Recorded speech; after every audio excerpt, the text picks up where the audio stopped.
Contos da meia-noite. Nunca brinque com os mortos. Essa é uma história real enviada pelo Josimar de Jandira, São Paulo. No ano de 2003, eu tinha 16 anos. Atualmente tenho 35. Em uma noite de sexta-feira, eu e um amigo fomos assistir ao filme Fred vs Jason, na última sessão do cinema, localizada no shopping de Itapevi, na cidade vizinha. E logo após o filme, eu iria dormir na casa dele, já que teríamos jogo no sábado pela manhã. O filme acabou por volta das 22h40. Não tinha mais ônibus. Daí resolvemos ir a pé mesmo. Era um pouco longe, mas a noite estava bem agradável e ir conversando diminui a distância. Então fomos na estrada velha de Itapevi em direção ao bairro Nossa Senhora de Fátima, onde ele morava. Era só seguir reto e estaríamos lá. Falávamos sobre o filme, sobre as coisas da escola, sobre o jogo, e então passamos pelo cemitério municipal de Itapevi. E aí, vamos entrar? Meu amigo me perguntou. Claro que não, Respondi. Eu te desafio, mocinha. Disse meu amigo rindo de mim. Aceitei o desafio e fomos para um lugar do portão onde era mais fácil de pular. Pulamos e ele foi na frente, e eu dei apenas um passo, um maldito passo, e meu corpo travou. Eu não conseguia andar, não conseguia falar. Tentei chamá-lo, mas não conseguia. Era tipo uma paralisia do sono, mas eu estava acordado. Até que eu consegui chamar por ele, que já estava a uns metros na frente. Porém, eu não falei. Dei um grito alto e assustador. Eu estava desesperado. Então o chamei pelo nome. Daí ele parou, olhou para trás. Vamos voltar? Que foi, Florzinha? Meu, eu não consigo me mexer. Vamos, meu. Ele falou rindo de mim. Não, vá sozinho. Agora já conseguia me mexer e voltamos pelo mesmo caminho que fizemos para entrar no cemitério. Saímos de lá e fomos embora. Eu não me recordo do que conversamos depois disso. Só sei que eu queria chegar logo na casa dele.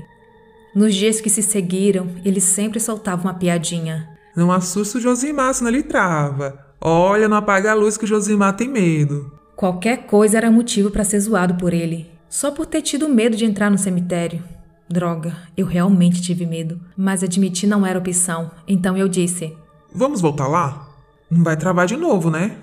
Então, um dia à tarde, lá fomos nós. Eu entrei de boas. Andamos por entre os túmulos, me sentindo até corajoso. Avistamos uma capela e nela tinha umas velas, algumas imagens de santos e uma panela de barro com os papéis dentro. Meu amigo pegou um e estava escrito a seguinte frase. Eu sei que o diabo tem olhos grandes, mas os meus são grão de areia aos olhos de Deus, porque Deus é infinito. Confuso, né? Daí eu falei. Vou pegar um também. Vai que esteja escrito algo diferente. Não era a mesma coisa que o dele, então pensamos na possibilidade de jogar o papel fora, mas resolvemos não jogá-lo. Depois disso fomos embora. Nos dias que se seguiram, parece que uma nuvem de azar se abateu sobre nós. Fomos eliminados do campeonato. Nosso time não era muito bom, mas perdemos nos pênaltis. E modéstia à parte, eu era bom de pegar pênaltis. Ficamos doentes, nossos familiares também. Então eu liguei na casa do meu amigo e perguntei se ele ainda tinha um papel dele. Ele respondeu que sim. Então na escola levamos nossos papéis e ele falou que iria rasgar o dele, que se algo acontecesse seria por causa disso.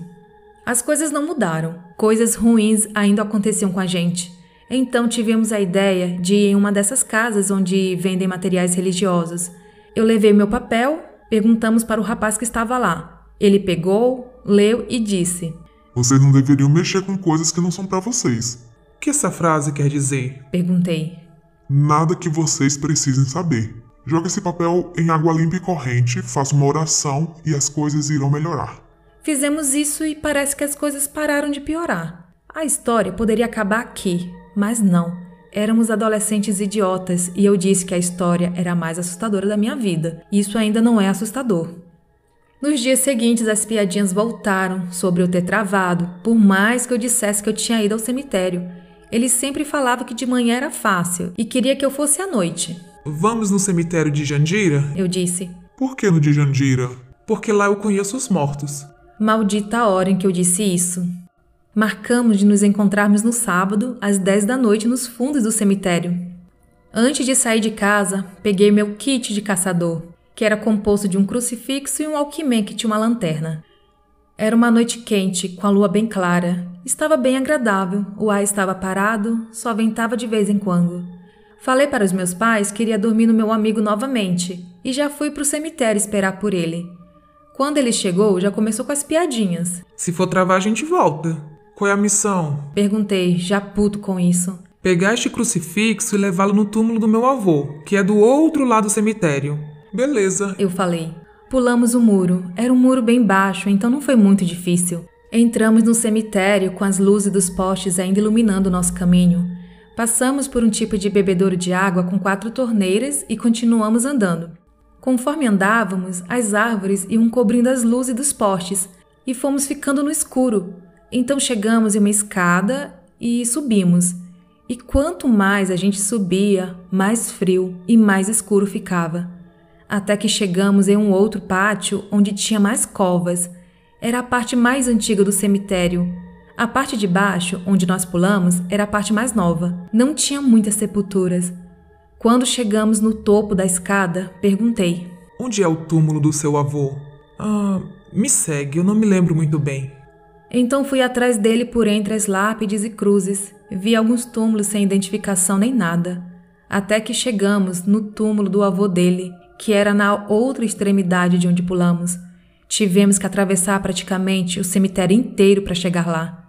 Coloquei o crucifixo no túmulo, rezamos um Pai Nosso e, como o desafio estava concluído, podíamos ir para casa como heróis. Meu amigo levantou a cabeça e viu uma vela acesa. Ele me perguntou se aquela vela já estava lá, mas eu realmente não me recordava de ter visto alguma vela quando chegamos lá. Mas para afastar o medo, inventamos várias teorias enquanto olhávamos para a vela. A mais aceita foi a que o vento poderia ter acendido o pavio em brasa. Aceitamos isso e começamos nosso caminho de volta. Combinamos de refazer o mesmo caminho, só por garantia. Então estávamos indo em direção à escada para pular o muro. Meu amigo um pouco na minha frente, mas não muito. Então, alguma coisa me disse para parar. Neste momento, eu segurei no braço dele, peguei minha lanterna e iluminei o caminho. E tinha um buraco, uma cova aberta. Meu amigo estava a menos de um passo de cair nela. Se ele caísse, provavelmente ele morreria, e eu também, de susto, pois o clima já estava bem estranho. Nos olhamos e não dissemos nada um para o outro, mas a gente sabia que não tinha nenhuma cova ali. A gente tinha passado por aquele mesmo lugar há menos de 5 minutos e não tinha nada. Não desviamos o caminho, mas ainda assim aquela cova estava lá. Porém, precisávamos ir para casa. Então, desviamos e descemos as escadas e vimos que as 4 torneiras estavam abertas, caindo água. Fui lá e as fechei e disse: Alguém viu a gente entrando e abriu para nos assustar. Meu amigo concordou e fomos em direção ao muro. Quando estávamos bem próximos dele, ouvimos novamente barulhos de água. Olhamos para trás e 3 das 4 torneiras estavam abertas e não tinha ninguém lá, só a gente. Daí pulamos o muro e corremos. Corremos como se não houvesse amanhã. Depois desse ocorrido, paramos de entrar em cemitério sem necessidade. Não sei explicar o que realmente aconteceu, mas eu sei o que presenciei. E isso me fez crer que não devemos brincar com o sobrenatural.